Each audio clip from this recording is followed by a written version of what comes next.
So today is my day off and we are at HMart Food Court, my Korean grocery store, and I'm going to order lunch. We're just going to have a variety of things to share and eat. So yeah, day off. But I will show you how to cook something.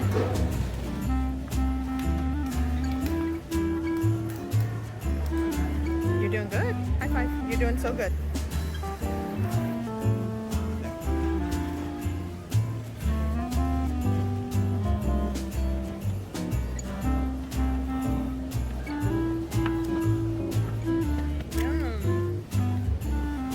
So this is the chicken Katsu lunchbox.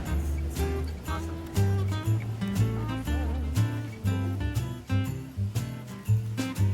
So let me show you how I make chicken katsu at home. Here we go. Okay, so to get started, I'm working with 1.5 pounds of chicken cutlets.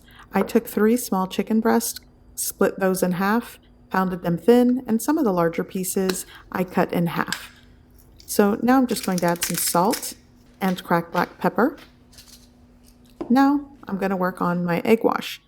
Here I have 2 large eggs that I'm just going to add to my bowl here. These are actually pie plates.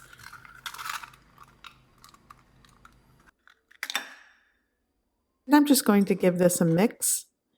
And instead of adding an extra egg, I like to add a 1/4 cup of cold water into the egg wash, sort of thin it out and make it stretch. Now that my egg wash is prepped, I'm going to start coating my chicken. I'm going to dredge it into all-purpose flour. You could use cornstarch, you could use potato flour. Use what you've got. I'm going to add it into my egg wash. And then I'm going to add it into panko breadcrumbs. For the flour and panko breadcrumbs, I used 1.5 cups of each. Actually, the flour, you could probably get away with using 3/4 cup, but for the panko, at least 1 cup. You might need more. So once that's completely coated, I'm adding it to a baking sheet and repeating the process for all my chicken pieces. Now that all my chicken pieces have set and are coated, I'm going to fry them. Here I have about 1/3 inch of oil here in my cast iron skillet, and I'm going to add 2 pieces at a time. Your fry temperature should be around 350 degrees Fahrenheit. And because these are pounded thin, it's not going to take very long to cook these. I cooked these for about 1 minute to 1 minute and 15 seconds on each side, and then I flip it for a 3rd time for about another 30 seconds. This really didn't take that long.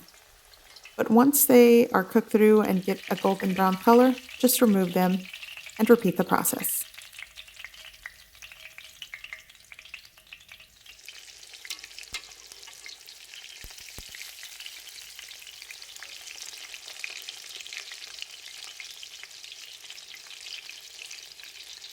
So to make things really simple, I'm just going to add thinly shredded cabbage on the side. And I did find 1/2 of a cucumber in my refrigerator, so I'm just going to peel and slice that as well. And this is dinner.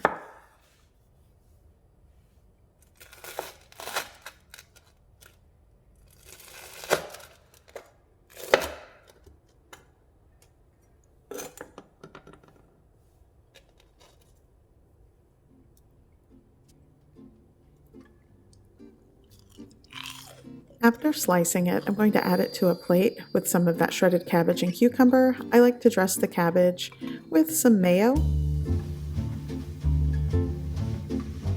And I'm going to add some tonkatsu sauce. This is store-bought. And that's it. Sometimes I like to add mayo as well.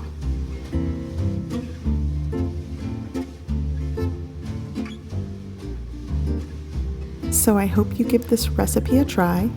I hope you like it. And thanks for watching.